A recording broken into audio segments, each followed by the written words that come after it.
ପ୍ରମୋଦ ବନ୍ଧୁ ଥରେ ତ ପ୍ରକାଶ କ୍ଷମା କରିଦେଇଥିଲେ କିନ୍ତୁ ଏବେ ଲିପିକାକୁ ଆଉ ଥରେ କ୍ଷମା କରିପାରିବେ କି?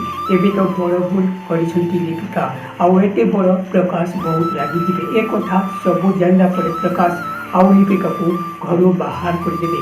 କ'ଣ ସତରେ ଏବେ ଆଇନ ଲିପିକାକୁ ରଖିପାରିବେ ନା ଏବେ ଲିପିକାକୁ ଘରୁ ବାହାର କରିଦେବେ?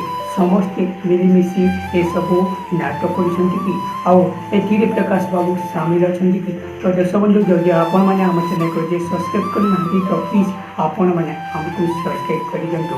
ତ ହଁ ଦର୍ଶକ ବନ୍ଧୁ ଏବେ ଲିପିକା ବଡ଼ ଅଡ଼ୁଆରେ ପଡ଼ିଯାଇଛନ୍ତି, କାହିଁକି ନା ସବୁ ଦୋଷ ତାଙ୍କର ଏବେ ହୋଇସାରିଛି ଆଉ ଏବେ ପ୍ରୁଫ୍ ଦେବାକୁ କହୁଛନ୍ତି।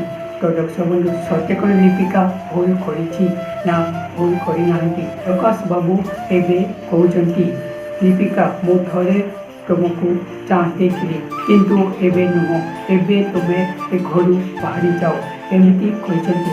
ଆଉ ଏତେ ବଡ଼ ଭୁଲ କରିଛ ସେ କଥା ମୁଁ ଭାବି ପାରୁନାହାନ୍ତି। ଆଉ